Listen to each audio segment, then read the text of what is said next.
back again. The signal is gone.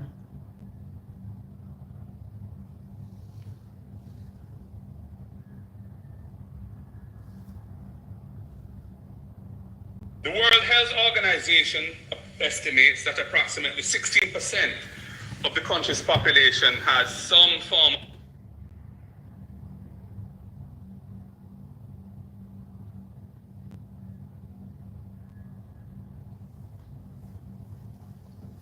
The signal is gone.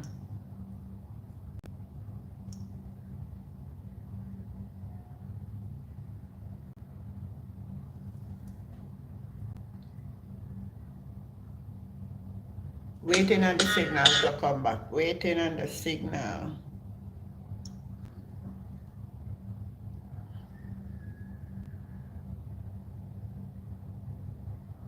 Saying. I don't know what is happening here, man. The signal. The signal is giving trouble, guys.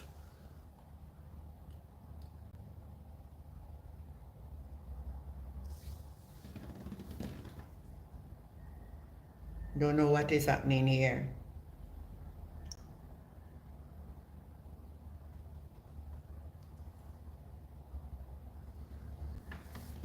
Waiting on the signal to come back. The part is saying waiting for live signal.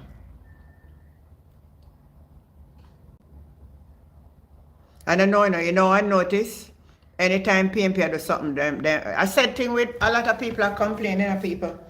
Them try for just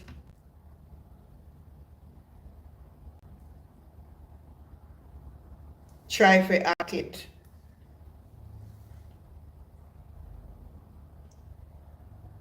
Alright, let me see. Coming, guys, coming up.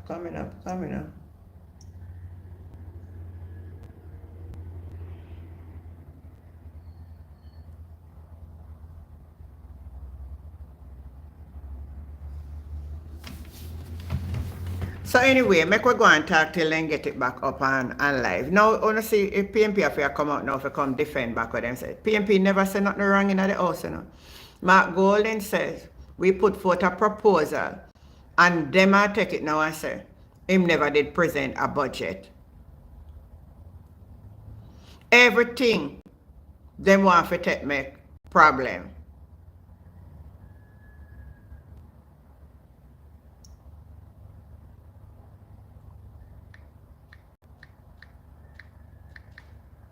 Everything they want to take make problem, not seeing.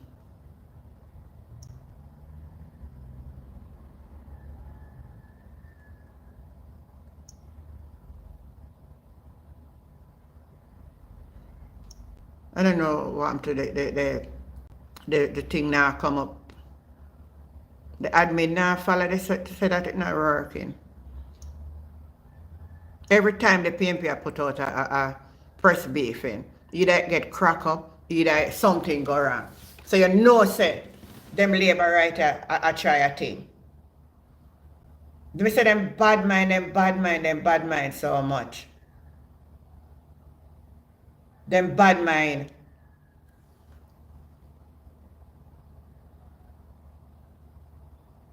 Me say all this a woman I see, man. Sometimes when I see him, say, man.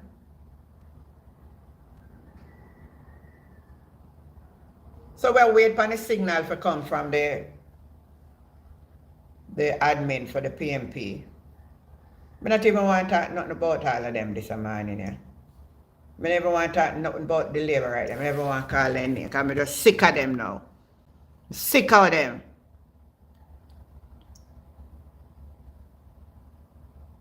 So it's coming up now, guys. Make sure I get this sound up. So you know me on already. See it come up there now. At least it come up. So we're waiting for them to come on. We see if we get no more problem.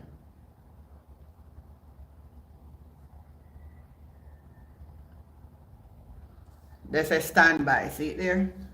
Stand by. They will be coming on. So we keep waiting.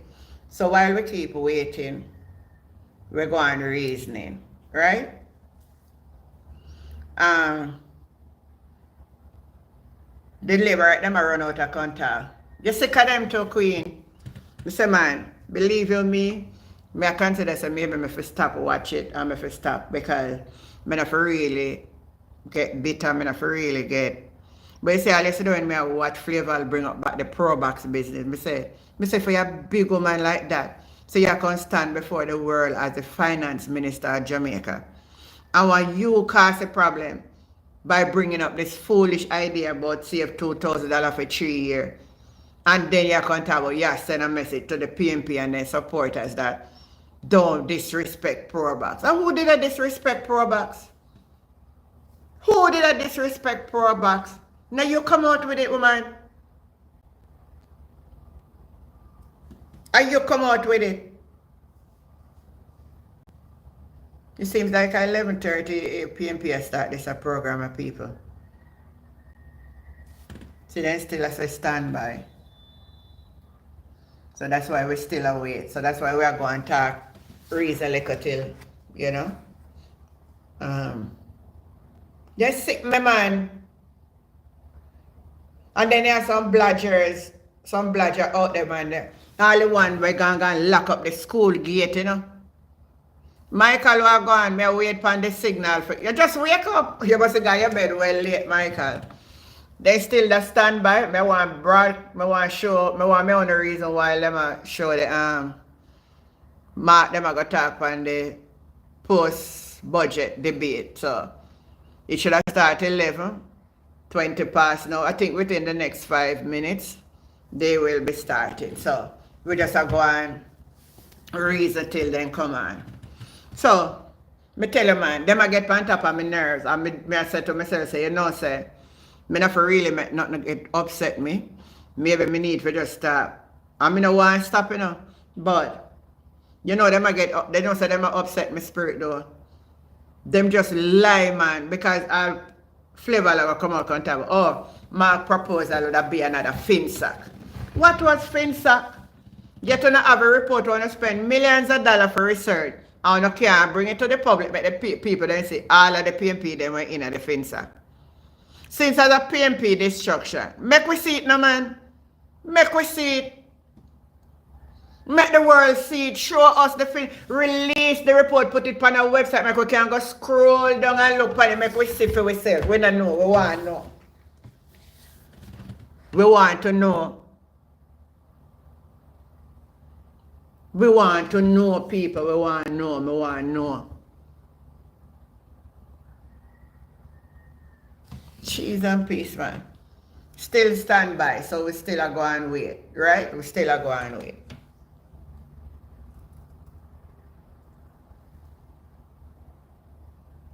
Anybody on the live sick and tired of them? Or type in a comment for me. Type in a comment.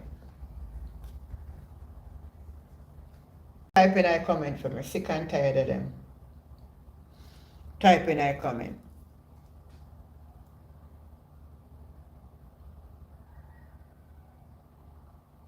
Everything that the PNP put out that is good. Oh, you too. Me know face. Me know you can't take them already. Me know you never can't take them. Tired of them, man. Come PNP, you come up with a meeting now, man. Whether you wait for 11 o'clock, when I put it out. Good question that you asked, Joseph. That me type in a comment and ask them how time them and start. Dan, you're sick and tired of being sick and tired. No, honestly, man. They just dep on you. Me type in and ask them. Because me find out our time too.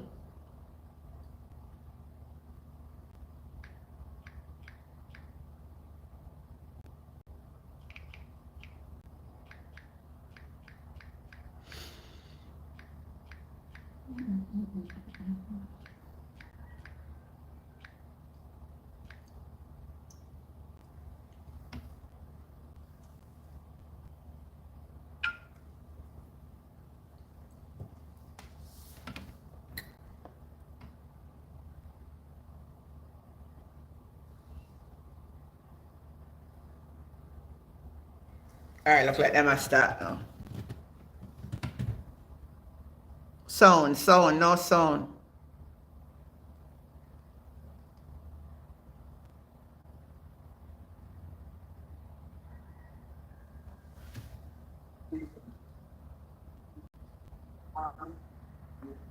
Good morning, ladies and gentlemen. Welcome to the post-budget press conference of the People's National Party.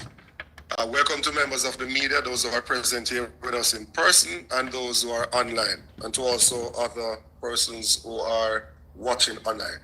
Today is a good day indeed. The Jamaican people have been suffering for a prolonged period of time, and there are a set of proposals that have been put forward to lessen the burden on the people of this country. And where some are opposed to those proposals because they did not conceptualize them, we have a competent team here today that will go through the proposals, cost them, and show you how they will be funded so we can ease the burden on the Jamaican people.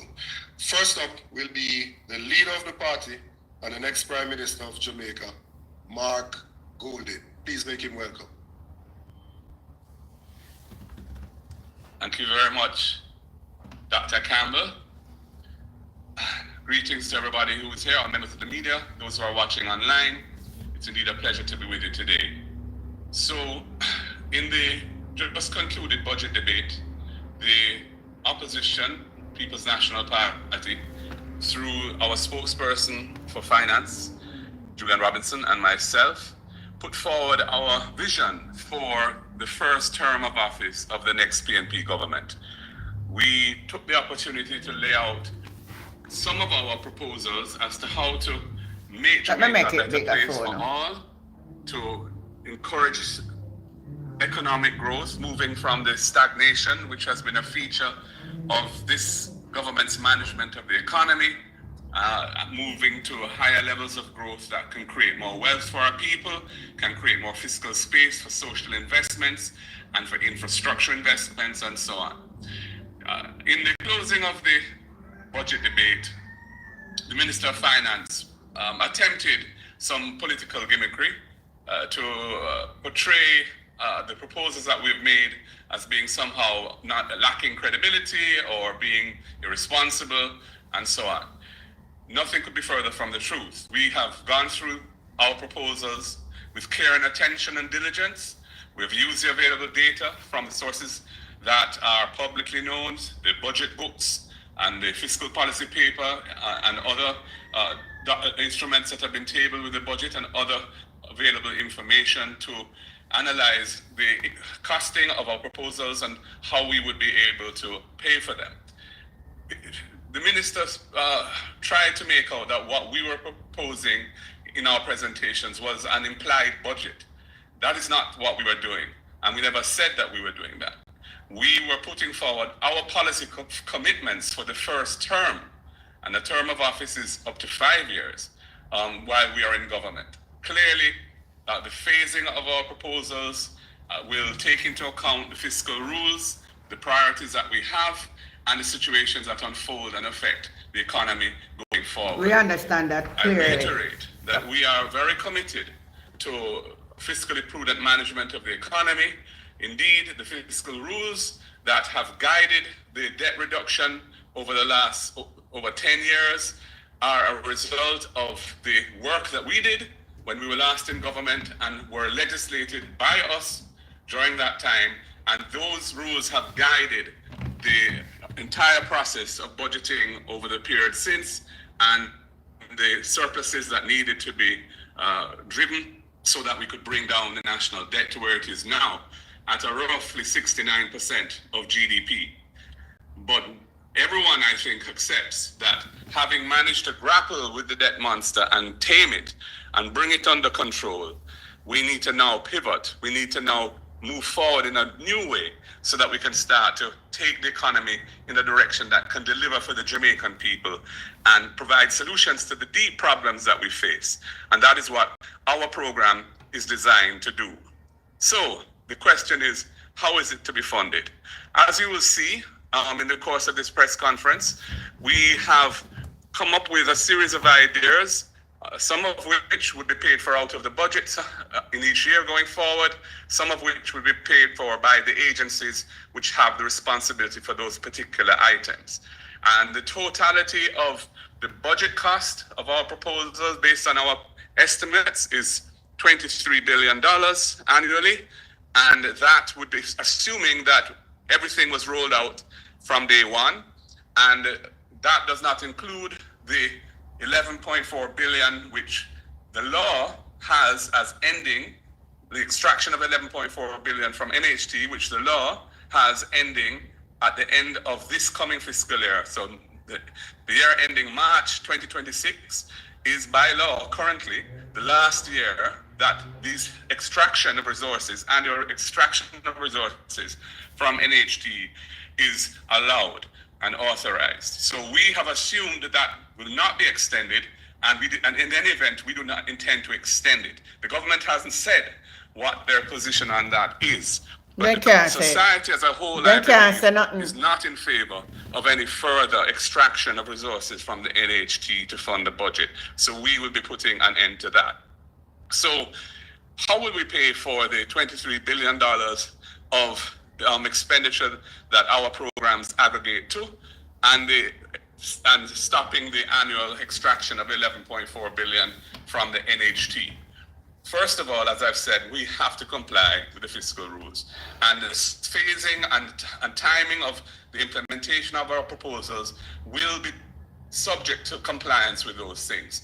But it's very important to understand, first of all, that in this year's budget, which is roughly $1.27 trillion, there is $360 billion of what is described as discretionary expenditure. That is expenditure that is decided on by the political directorate based on their priorities, and is separate from interest payments, which are always have to be provided for in the budget by the Constitution, and also salaries of public sector workers. So that $360 billion represents the issues that this government has over time decided are important for the nation. Now, nobody would expect an incoming government of the PNP, having been voted in on a mandate to deliver the change that we are bringing to the society, to just follow the priorities of the government that would have been voted out. That doesn't make sense. Tell them. To put us into office. So clearly, that $360 billion will be reconfigured, and we will go through it very carefully, line by line, to decide what programs we will keep. I believe you're going to do a great job, Mark Bolin. I believe what programs so. we might discontinue altogether, what programs we might defer, so as to create room for the $23 billion that we want to roll out of that $360 billion. Secondly, it is important to note that, as this document here shows, which is the government of Jamaica's fiscal policy paper, which is tabled nowadays with each budget, that was part of the transformational fiscal regime that we implemented when we were in office last, which requires this to be done.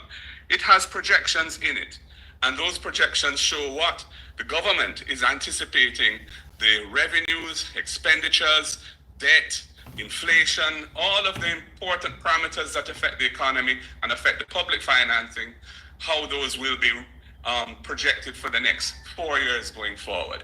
In this document, they are projecting increasing revenues by about $240 billion over the next 4 years, just by virtue of nominal inflation, prices moving over time. Jamaica now our tax system is heavily weighted towards indirect taxation, which is a taxation on the value of goods and services, either imported or sold within the economy. So that 240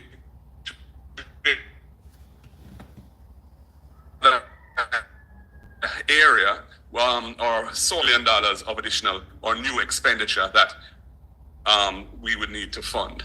And furthermore, I was looking at the projections again today, and if you look at the expenditure projections from 25-26, which is the coming fiscal year, and going forward, and you were to inflate the expenditure projections for the coming year by the projected rate of inflation, which is 5%, and you take and you inflate that other than interest, which is not subject to inflation, and you just use the projected interest numbers, you will see that there's $36 billion of additional expenditure for the following fiscal year, over and above the increases that of 5% on what is being projected for this year, which is more than the coverage that we need to fund our 22 billion. So this whole nonsense, I can only call it nonsense, that our proposals are not credible, that our proposals cannot be financed, this idea of FinSAC, which is just a bogeyman being raised by the Minister of Finance for political purposes, that is all nonsense, not Nogoso. Our plans are credible, and we will ensure that the fiscal rules are complied with. So I'm going to now go through the specific measures that we have outlined in our budget presentation and how we have costed them. I will take some of those. I will ask Damian Crawford, our Shadow Minister for Education, to speak to those that are specific to his portfolio. Julian will speak to some as well. So if I could have the next slide, please. We will begin with the first, which is the 1 meal per student per day. And I will ask Damian to speak to that. Thank you very much, Leader. I thank you for the opportunity to participate in this press conference and special good morning to those Anthony Boys, we are the Palmer channel. Present and our bias of PNP clip, so you don't need to be here. This is not your thing. Nobody come over here, so nobody come disturb with spirit. 1 meal per needy child. Please, just leave with channel alone. That the Minister of Finance, the past Minister of Education, would posit that that number of needy children would be 400,000. What? And currently, they propose to feed 167,000 children.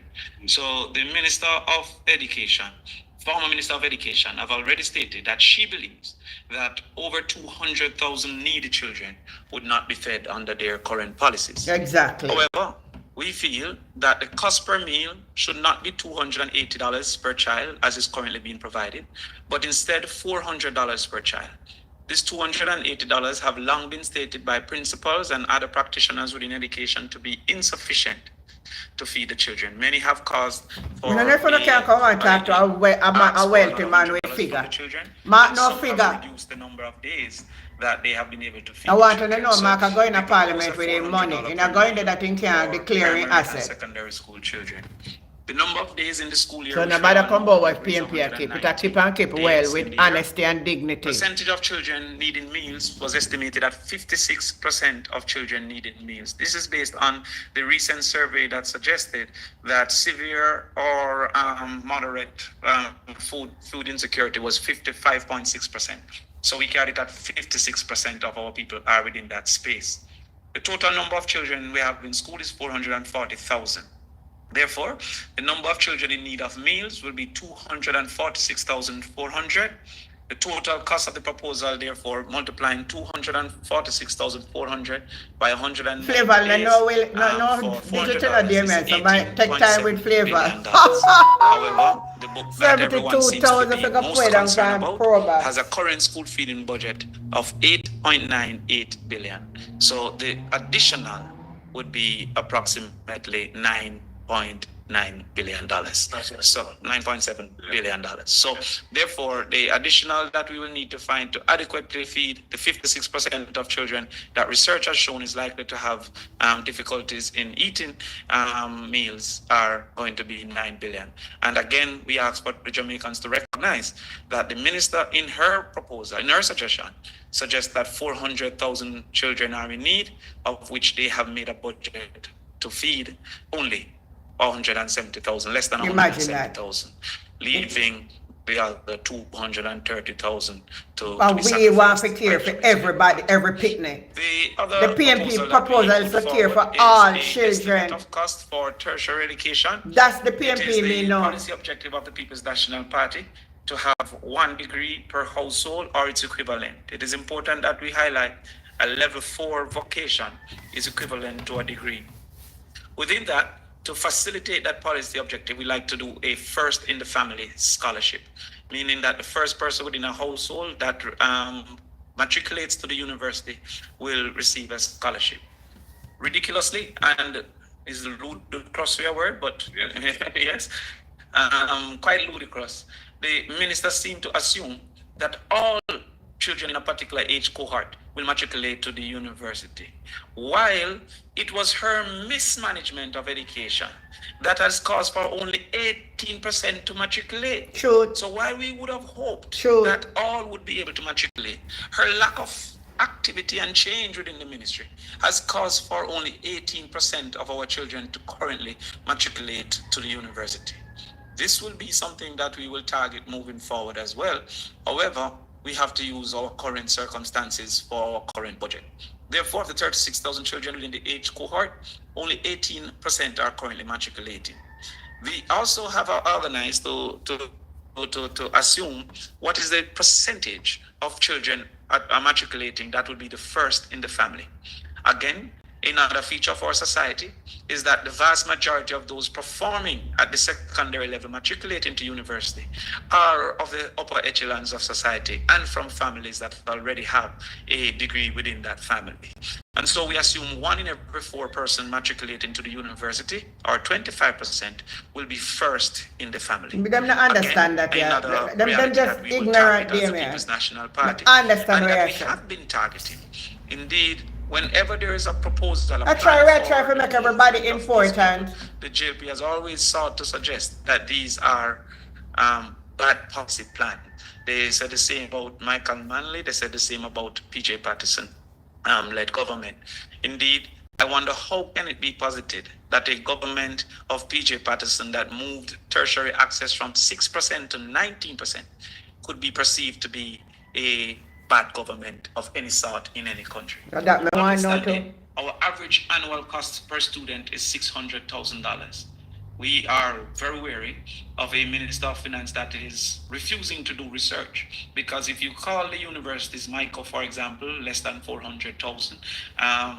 The teachers' colleges, UTech, less than 600,000, and many UWI degrees is less than 600,000. Where will she find that the average cost of education is 900,000 is beyond me. And it is likely, therefore, that the same 18% might be the targets we achieve, might be 18% of those targets. Can you just see? So when we do that total, the number of students in the 4 years of university at any given time of for the first in the family would be approximately 6,480 students in years 1, 2, 3, 4 combined. The total annual cost of all first generation students across the year cohorts, therefore, is approximately $3.9 billion, and not 31 billion has been posited by the minister. The minister don't know numbers. That may tell you. The estimate for the RIDE program, again, this is a program that we has posited. The Prime Minister have chosen to seek a response. A very different program, which we'll expound upon in future conversations, but not just the provision in 2 or 3 parishes and whoever get the bus, but instead a targeted approach of 20,000 students with demonstrating need. Initially, we will target those who are most in need and scale up as the fiscal space allow to those who may be currently less in need but still would desire to have that assistance. So the current program that the government have is targeting 7,500 students. No wonder we have persisted to have an absenteeism ratio of approximately 24% in Jamaica. Chronic absenteeism is stated to be 10%. So Jamaica in its entirety is operating under chronic absenteeism. To help to fix that, we will target transportation, especially because we embrace school choice within this society. The subsidy is up to $2,500 per week, depending on the cost of travel, and each student gets the benefit of up to this amount. 38 weeks for school per year. The initial annual cost, therefore, will be $1.9 billion.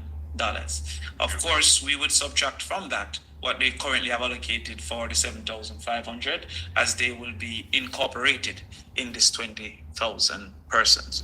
Thank you very much. And I think that we have satisfactorily stated that education is the hallmark of the People's National Party. Always. Thank you very much. Always. Thank you very much, Damien. So there you have it. We've costed our meal program, 1 meal per student per day. The RIDE program providing a subsidy up to $2,500 per week for 20,000 students, and the First in Family scholarships, which would reach over 6,000 students, and we've costed all of that out with the data that we have. I now move to agriculture.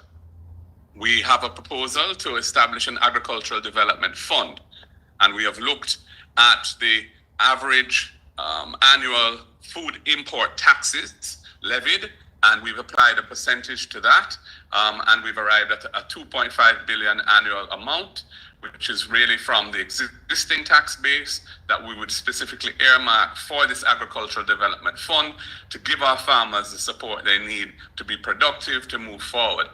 And that is within the envelope that we are able to fund, as I've said. I should mention that yesterday in Parliament, the government brought a bill to amend the GCT Act to remove GCT from food imports of fresh produce, vegetables and meats. And it was the intervention of the opposition that caused the government to suspend debate on that bill. And that, is important to note, because when that GCT is removed from those imports, any of those goods that compete with local domestic farmers are going to be have an advantage which they don't care about the farmers then. Make life You're not care about farmers. For our farmers to survive. Next slide, please. Small businesses. I'm going to ask Julian to speak to this. Thank you very much. We proposed a waiver of corporate income tax for new MSMEs that are establishing for the first 3 years. And we proposed that we have made an allocation of $1 billion for this. If we got data from the Companies Office of Jamaica to look at the number of MSMEs, a number of companies that are established each year. And that is in the region of about 5,000 new companies per year on average over the last 3 years. Now, not every single company is going to pay taxes initially in their first year or necessarily make a profit. But we made an assumption that, let's say, 60% of them would actually make a profit. Based on that, we have also done a calculation of what that profit would look like. And so the loss or the impact on the Treasury for offering that tax waiver for 1 year is $1 billion. Nowhere near the $11 billion that the minister has announced. And I want to remind the country why we're doing this. Jamaica has a very high level of informality in our business sector, mainly because businesses stay outside the formal system to avoid paying tax. We want them in the formal system because even though you're not paying corporate income tax, when you're in the formal system, you'll be contributing to GCT, you're employing people, your payroll tax. There are a number of other benefits to companies coming into that formal system. And we believe this incentive is important to encourage businesses, MSMEs, to come into the formal system. So based on our calculation, looking at the history of the compliance and also taking into account that businesses get a $375,000 income tax credit every single year. So if, for example, let me use a simple example. Let's say your profits are $5 million, right? Or 25%. No. Your profits are $500,000. You pay 25% of that. That's $125,000. So you will already have a credit from the corporate income tax. So the figures presented by the minister are nowhere near accurate in terms of what that revenue gives. We know that you no figure. Before I move to the next slide, Jules, can I just make one point on this? On this issue, I just want to make one point. The minister clearly had a pro-box moment on this issue, because when she's projecting that the measure to give a 3-year tax holiday for newly formed MSMEs would cost over $11 billion per year, what that suggests is that the newly formed SMEs are making profits of over $40 billion a year. Now that's more than the profits of the entire financial sector. Come on, Minister. Stop misleading the public. True, man. Yes. And I think I want to go next to a sector that and I think nobody much listen to Flavor Madness still, you know. We have said labor right there. Put aside $1 billion for cultural and creative industry fund. We know that there's a fund for filmmakers, but there are so many other subsectors that are not accounted for. Yeah. There are people who sing, there are people who dance, there are painters, there are musicians, there are artists, there are the full gamut. We have said we're going to provide this fund to enable them to grow their businesses. Many of them are in export-led businesses. They're providing a service, but they are creative, but they don't necessarily have the financial backing to expand the business in the way that we believe is important to facilitate export-led growth. Yeah. So we are allocating $1 billion, and we're going to work with using the DBJ as the main entity to disperse the funds to facilitate the creation of business plans. We provide the technical assistance as well so that these individuals can grow. That's a commitment of our party. We have seen where our cultural icons have put Jamaica on the map, whether it is in sport, it's in music, and we are committed to supporting that sector even further. That's a brilliant idea. Now the asset tax, again, I think this was a pro box moment of the minister, but I want to explain the thinking behind the phasing out of the asset tax. I said three things in my budget presentation. First, that we would make access to government deposits competitive versus a system now where the two big banks get the majority of it. The second thing I said, I would phase out the asset tax over a 5-year period. Now, if you phase something out over a 5-year period, it means that each year you're taking 1/5 of that take each year. So the minister presented $8 billion yesterday that we would be giving back. In fact, the opposition leader stood on a point of order. We never said that. We said over 5 years, and we were deliberate. We knew that we could not absorb the entire amount of the asset tax in 1 year. And what we have said, by phasing it out, it will make banks more competitive, and it will reduce the cost of banking services and fees to the customer. It has done nothing about this in 9 years. It has done nothing about this. And we believe this is important for competitiveness in the banking and financial services industry, and also for individuals who go to ATMs, use their bank cards, and have to deal with the level of fees that they absorb. So this figure of $8 billion is a mystery to me. I can say it is only consistent with the pro box movement, where she believes that saving $2,000 a month for 3 years can make a deposit. It is fantasy, and it's actually ludicrous that a minister of finance could stand up in parliament and make such a false and deliberately inaccurate and misleading statement. She has said nothing about what the government plans to do to make the banking sector more competitive. In fact, when Fitz-Jackson brought the bill, we knew which side they stood on. They voted it down. We are committed to bringing back that bill and passing it, because you cannot have a sector in the country where, when every other sector is not doing well, only one sector is, which is banking and financial services. We have to make it more competitive and consistent with the other sectors and align with the other sectors. Okay. Yes. Okay. Thank you, Julian. We move now to energy. The government has very late in the day finally acceded to something that we have been calling for a long time, which is to put some funding behind allowing families that currently are not lawful customers of the grid, JPS, but want to become lawful so that they can have proof of address, so they're no longer at risk of being prosecuted, so that the fire risks inherent in having houses that are properly wired, all of that can be dealt with. They've allocated $1 billion in the budget for that. We have said we think that's insufficient, because that can only reach 20,000 households, and our estimation is that there are actually around 3,000 households that are not currently customers of JPS. We would start by adding another $1 billion to that exercise, and as fiscal space opens up, we will also look to ramp that up further. Next slide, please. So, if you add up all of the measures that we have proposed, which are charges on the budget, with all the slides we went through, the total for that is $22.6 billion. And if you round that up for conservative purposes, that's $23 billion. It's the aggregate cost of the budget of the measures that we have outlined. And that is out of a budget currently of $1.27 trillion. And therefore, a percentage of only 1.8% of the total budget to do with all these things that we think are important to help Jamaican people move forward, to help our children get a better education, to allow farmers to progress, to allow businesses to be formed and to get going, to help to drive the economy, better energy policy, etc., etc. But there are some other things in our proposals which are important and that we will speak to.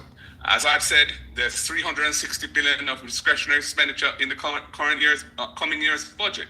The percentage reallocation of discretionary expenditure to fund the proposals that we have put forward is a 6.4%. And as I've said, even if you look at their projections, there's $36 billion of funding in expenditure if you gross up this coming year's expenditure other than the interest for inflation, applying the 5% projection, what you get is they're projecting additional expenditure over that of $36 billion, and we're talking about $23 billion plus the NHT $34 billion. So there we go. And of course, the $11.4 billion is already in the budget for the current year and wouldn't have to be funded for the current year, the removal of it. But thereafter, it will have to be funded. Next slide. Next slide, please. Okay, so as I've said earlier, we will deal with the NHT revenue that we'll be giving up by giving up the $11.4 billion out of the incremental growth of revenues that is projected in the fiscal policy paper itself, $240 billion of additional revenue with no new tax measures over the next 4 years. Thank you. Next slide. We have some other proposals that we want to speak to. So as Julian in his presentation said that we want to have a special deal for our senior citizens when it comes to their water rates. We want to provide them with a flat rate. How do we do that? Simply put, we will look at their past consumption, we will average the last 3 years, and as long as it appears normal and that there were no leaks and so on, we will work out what their average consumption has been. We'll apply the normal rate to that and then give them a discount, and that will be their flat rate. And we will monitor that as we go along to make sure it achieves our policy objective. Next item is the matching grant to businesses for training. That will be funded out of the HAT NSTA, which is a strong body that gets on every month. It gets flows coming in from employers contributing to it, so it has solid resources and it can afford to do this matching program out of its resources without being a charge on the budget. The employment tax credit. This is an important thing because this is an incentive for employers to bring persons who are on contract work, informal forms of employment, which is an abusive measure as used by some employers, not all. We want to encourage them to bring those workers into formal employment so the workers get their full range of benefits that were hard-won over in the past, and many of those benefits were created for them by the People's National Party, and we want them to enjoy those benefits. So the employment tax credit, we're proposing to move that from 30%, which is where it was when we introduced it back in the last PNP government, to 40%.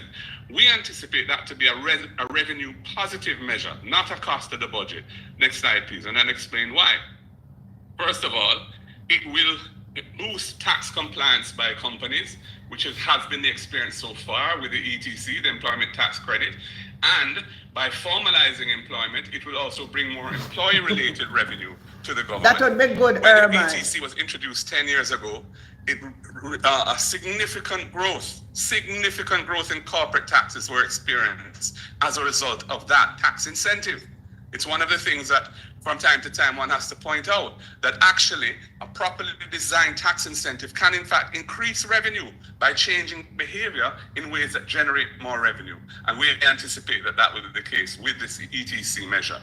And we want to give the employers this incentive because we want regularized employment across Jamaica. So we don't have so many workers in Jamaica not getting the benefits that are intended for them, leave with pay, etc., etc. And the other one, of course, is the deposit fund for young people up to 35 years old who want to buy a house but can't afford a deposit. The $1 billion that's allocated for that so they can get grants towards their deposits of up to $500,000. And that will be funded out of the NHT itself. That will not be a charge on the budget. And of course, by discontinuing the extraction of resources from the NHT of 11.4 billion a year, the NHT will have significantly additional resources to do all the various things that we have in mind for the NHT, many of which I pointed out in my budget presentation. That's it, I think. DBJ. Yes, and then I have some closing remarks. The minister announced yesterday that the DBJ would review and reform the way it provides loans to the MSME sector. Now, we made a commitment that we would back end all of the fees that MSMEs have been required to pay upfront. For example, if you were taking out a $10 million loan, MSMEs were required to pay $500,000 upfront. That was an inhibitor to persons accessing financing. Now, 9 years into the tenure of this government, just a simple adjustment. And what does that say?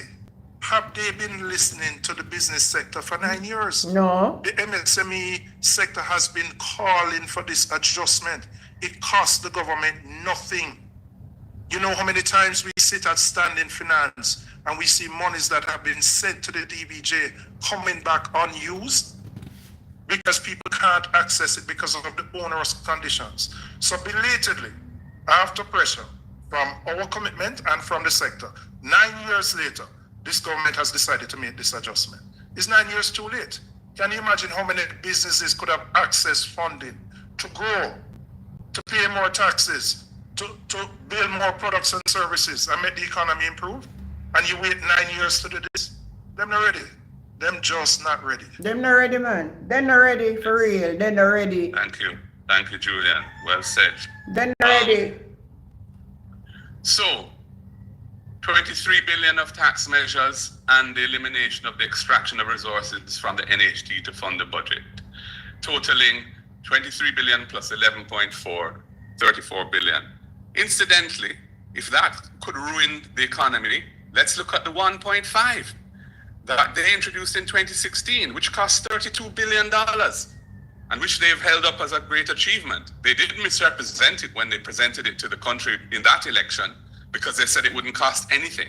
It ended up costing 32 billion, which they had to impose taxes to pay for, to pay for that 1.5. So when you look at our measures, it's comparable in amount. It will not have any ruinous effect. To the contrary, it's going to push the country towards growth. It's going to push the country towards social cohesion, a better Jamaica. I think it's a good plan, brother. Your plan may sound good. Very conservative in looking at this, because we haven't assumed any growth in excess of what's projected. The 1%, the measly 1% per annum growth. Oh, what happened to it again now? Balancing budgets, yes, and balancing lives too. Unlike the current administration, we delivered plans with people at the center, not gimmicks, and we haven't regurgitated empty promises of the past. They are a government that has made promises which they haven't kept. No fixed term elections, no grand referendum on issues to do with us. Go tayo dito ng may medium. Black. Medium size. Sorry. What is on here? Something going on right Are here. the people's priorities. A solid education, decent health care, Yes. a nutritious meal for our children, and an affordable way for them to get to school. A piece of the rock to own and make your castle. Sure, man. A Sure. good paying job where you're treated with dignity and a livable wage to ensure that families can get by. That's who our presentation in the budget was created for, while the government's was a sideshow to create division and spread misinformation.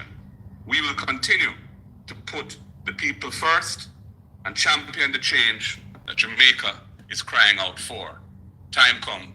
Time. Thank you, ladies and gentlemen. Thank you. Thank you. Thank you for coming out. Thanks, Mr. Gentlemen. Members of the media, if you do have a question or questions, please indicate, identify yourself, your media house, and go ahead with the question. Yeah, I'll go first. Right. Yeah, man, good afternoon. Yeah, man, it's Louis and this. Louis and this. Yes. I have one question should I go ahead and ask both questions? I have two. Should I go ahead and ask both and then, or just ask one? The same individual? No, one for Damien and one for... One at a time then. All right, so let's start, Mr. Golding. Good afternoon again, Mr. Golding. I've noted that you or the party hasn't said a thing about the income tax threshold. I remember about 2 years ago or about 18 months ago, you mentioned that your party would be interested in increasing the threshold, the income tax threshold, about $3 million. I haven't heard a lot about that. What happened to that policy plan? Well, it's under review. At this time, there have been some increases in the threshold, and we've seen the costings of it. Some of these things, when you don't have access to all of the information that the government has with the Ministry of Finance and literally a few thousand technocrats supporting their work. We don't have access to that.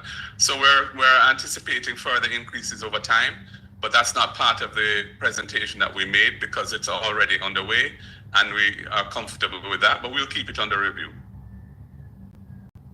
All right, thank you. Damien, you've often spoken about the benefits of a more educated population to the fight against crime and increase in quality of life for Jamaicans. Just listening to your numbers you outlined just now, about 6,000 people would benefit from this degree per household program.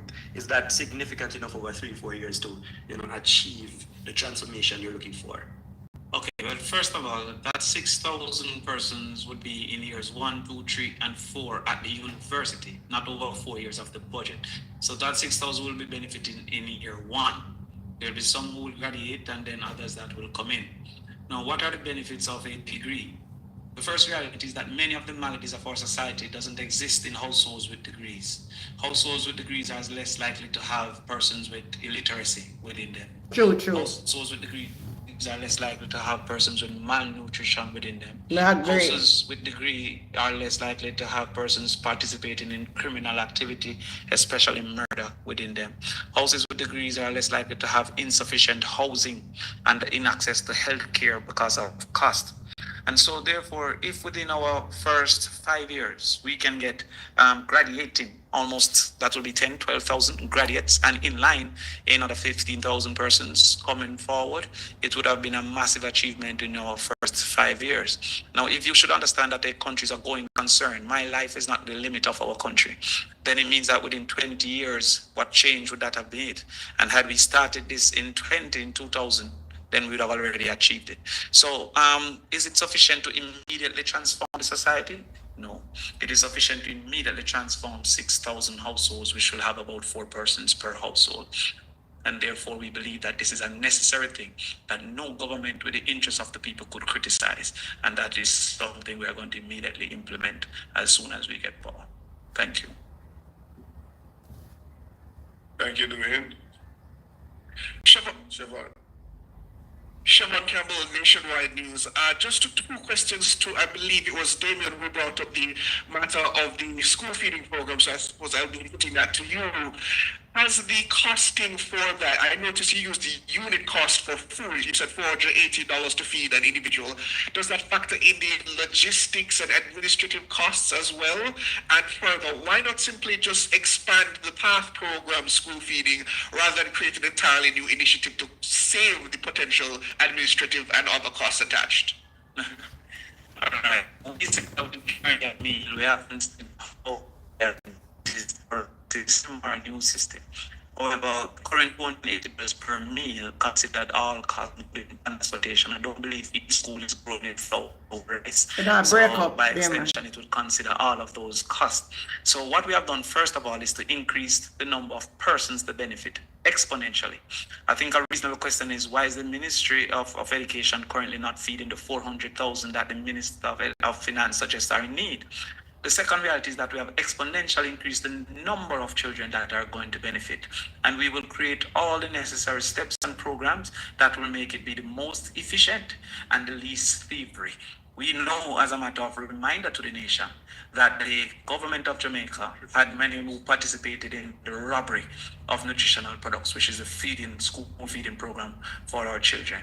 So what we have seen, first of all, is discrimination where PATH program children are being put in a different line, having a different food and feeding as if they are inadequate as people. We'll end that with immediate effect by having a nutritious meal of the same type to all our children that are going to be available. Wonderful, so it's wonderful. going to be an expansion of this current strategy. We'd have to review all the systems that they have in place. We may have a different strategy. What we know is that it will be better, it will be further, and it will be more inefficient. Yes. And much more nutritious. I can guarantee that as well. Efficient. More efficient. 100% more efficient. More inefficient. More efficient, more effective, more nutritious, more children, and more value. Thank you very much. And then to you, Mr. Golding, the people were now wondering, why was this costing not added into your budget presentation as part of that budget exercise? Because as understood, it is a budget debate presentation. So why is this costing now coming to the people rather than during the actual budget debates? Able to reach. The presentation that I made was quite comprehensive. It covered a lot of different things. There were other areas that I had wanted to touch on, which I didn't want to make it too long. The Prime Minister spoke for nearly 5 hours, I think. I didn't think that was appropriate. So, we didn't put in costings because we didn't feel that was necessary in the presentation itself. We weren't producing a budget. This is what I think is very important. The Minister said it was an implied budget we were presenting. That's not the case. We are presenting our policy priorities for our first term in office.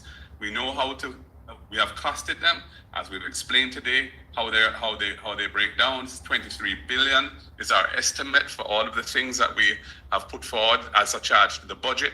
Some of the other things will be paid for by the public bodies which relate to those things.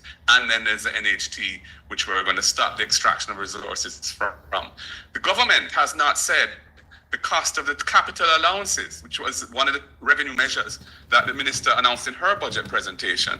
She has said that land and buildings and equipment for companies, they're going to get an accelerated capital allowance. There was no costing attached to that in her numbers. That is very irresponsible. We don't know what that's going to cost. Nobody has said a word about it. I'd love Nationwide to raise that, issue an article. And you can use what I just said in it, so that your many clientele who would listen to you would be happy to hear that, I'm sure. Not so many, but no doubt loyal to you. So yes, that's the answer. We've decided to present it separately as part of in this press conference, only because of the malign and inaccurate comments made by the minister yesterday in her closing of the presentation. We are in opposition, and we put forward ideas and proposals, and we cost them with the benefit of the information available to us, which of course is significantly more limited than what's available to a government. But because of the transparency of the fiscal rules and the fiscal responsibility framework which we put in place, we at least have revenue estimates, which we never used to have, a fiscal policy paper with projections, which the minister has to sign off on. So she can't tell me that she never meant what she said in here. She signed it. So that is what we have been using in order to deliver the costing of our proposals. Liver? Yes. Shaban asked one of my questions, so I'll only ask one. You said yesterday in Parliament that what you presented, the proposals that you presented, are programs that are going to be implemented over the life of the People's National Party government. Yeah. Can you tell the people of Jamaica what programs you intend to implement in year 1, year 2 going forward? Just kind of give us an idea of what are you going to prioritize year 1? Yeah. And Yes, so based on the budget as presented by the government, which is going to be the budget that we inherit when we form government, that budget is already going to be in effect because it will be passed on Friday in the Senate, and the next fiscal year starts next week, Tuesday. So it will be the budget that we have to work within initially. But when we enter and we are rolling out our programs, we will, based on the numbers that we have seen, we anticipate being able to implement all of them initially. If, for example, there is a hurricane or something has happened that has thrown out the projections, we will have to make adjustments accordingly. But based on what's in the fiscal policy paper, we anticipate being able to do it. If we recognize at that time that we can't do all 23+ plus the 11.4 in the first year of our tenure, then the things that we would be prioritizing are the things that we feel would have the biggest impact on economic growth. Reason being because economic growth is going to generate more fiscal space to pay for everything else. So things like helping the farmers, that would be critical. Things like the First in Family program, that would be important too, because we want more students to be encouraged. Our Student Loan Bureau changes, for example, the MSME policy. By the way, the MSME policy is not a fiscal cost, because these are businesses that don't currently exist. They're not paying any tax now. By giving them an exemption for 3 years, we're not taking any, it's not going to be losing any current revenue. Every time there's something break up.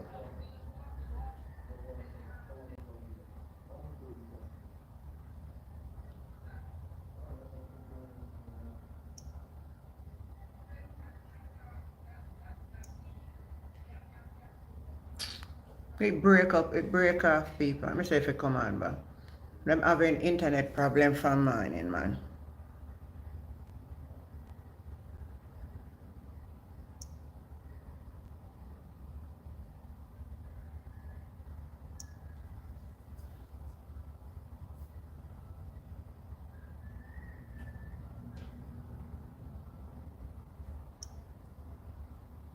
Just cut right off, people. That we can find the 6.4% of the 360 billion to pay for what we have come up with. And as I said, based on the fiscal policy paper, that doesn't even seem like it's going to be necessary anyway. Finally, from me, the Prime Minister and the Finance Minister hammered home this matter on what FinSAC did in terms of the impact on the country's debt and your potential role in that debacle in the 1990s. Do you accept that narrative as put forward? And do you feel that FinSAC, as it played out in the 1990s, was damaging to the Jamaican economy? What has been a real waste of expenditure is the over $100 million that the government spent on a commission of inquiry, which has not delivered a report. That's a scandal. Over $100 million spent on getting the facts as to what took place, and they have not published a report. FinSAC ensured that in a crisis in the financial sector, depositors didn't lose any money. Pensioners didn't lose any money.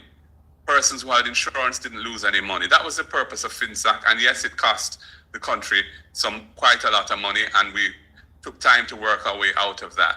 We're now at 68% debt to GDP ratio. That era is long gone. I had no role in FinSAC whatsoever. I was in the private sector there. I was an attorney at law, and I was involved in business as well. So, that was an environment we all had to navigate who were in the sector at that time, and we did it skillfully enough that we never had to ask FinSAC for any support. Thank you. Yeah, one final question. Graham, just before you go, I'm wondering if Nationwide would ask the Prime Minister how is it that he can explain how other people got riches, but he's unable to explain his own riches according Good question, to the Integrity Commission. Hi, Dana. Dwayne? Yeah. Thanks, Dayton. One final question, Mr. Golding, and I hope you a crave indulgence because it's not quite related to the budget, but it could be related to the budget depending on how we tread in relations to our diplomatic relationship with the United States. As you know, Mr. Rubio is in Jamaica. What particular area you want the Prime Minister and indeed regional leaders to discuss with Mr. Rubio today and into tomorrow? I think that in dealing with these matters, it's good to put forward a united position as CARICOM. I think the nations of CARICOM together have significant voting power in international and regional bodies. So I'm in favor of CARICOM having a joint position rather than Jamaica or any other member of CARICOM going alone. Issues to do with immigration, issues to do with energy policy, etc., etc. And there's only one government at a time in power, you know, and right now the Jamaica Labour Party are in power. I think they're meeting with Mr. Rubio today, the Prime Minister, and we'll see what comes out of that. But my preference on these matters is that there's a united CARICOM position so that the US knows what the region feels about these things and we can work out solutions that are win-win. We want to have win-win solutions. Jamaica has many people living in the United States. We're reliant on remittances from there and other countries, etc. Travel advisories can be damaging to our tourism industry. So we have to be respectful and sensible and strategic in how we approach these matters. Thank you. Ladies and gentlemen, I want to close by saying that after 9 years in office, and only 18% of our students passing 5 subjects to include math and English, we now hear the government talking about choosing Jamaica. After 9 years in office and 55% of the population unable to feed themselves properly, they're now speaking about choosing Jamaica. After 9 years in office and 70% increase in the import bill of food items into the country, they're now speaking about choosing Jamaica. After 9 years in office and giving themselves 300% and offering impecunious returns to the minimum wage earners, they are now speaking about choosing Jamaica. Well, the people of Jamaica have decided that they are choosing change. Thank you very much and have a good afternoon. Thank you, guys. Well put together, well said. Love my party. One PNP, straight. Change is a must. And every one of you on this live, when I talk to a friend, talk to a neighbor, talk to somebody, make them trick on the road where them fix, I wish should fix. They make, you know what, people fronting and tire, mash up. Should they want if we stretch it out to make it come clear to when an election, if we say them fix road and then gonna turn on water and like them their duty we have done all the time. We are talking about having a government at the head where the man is certified, we don't know where. Everybody are contact with the FinSac thing. And nobody now want to talk about Andrew now declare how he getting wealth. So that was a good answer to them, data. Very good answer to them. And I love this press briefing today that made more clarity. Because last night before I go on my bed, somebody sent me a link. And I said, oh, here your party leader gone in a parliament, attack, make it look bad. Before you get me say, oh, on the phone there, pan. I said, no, I don't listen what the man said. The man same plan, he having plan for his party. Remember, you know, the budget where the government put forward now, if the PNP win at the same budget, they have to work with, you know, until the next budget read, you know. What make Jamaica people act like we're sensible? Why we won't act like we're sensible? Whatever the government put there, the opposition can't come and say all what you want to say. At the budget we put forward, at that I go do it, and it have to go work with. So I hope this has been very informative to you guys, that the PNP came out with this press briefing to give better clarity on what has been said. All right, guys, love you. Thank you for coming out at such a short notice. So, you know, say, may I forgot try to come out more often now, because the closer we get to the election, as any little information out there for divulge. If I ever want somebody come on and I can help to impart that, that's what we're going to do, because we have to be vigilant now. Thumbs up in live before I go, and if anything, we catch up again later on or whatever, and we will have a discussion. All right, love you guys. Take care. Bye.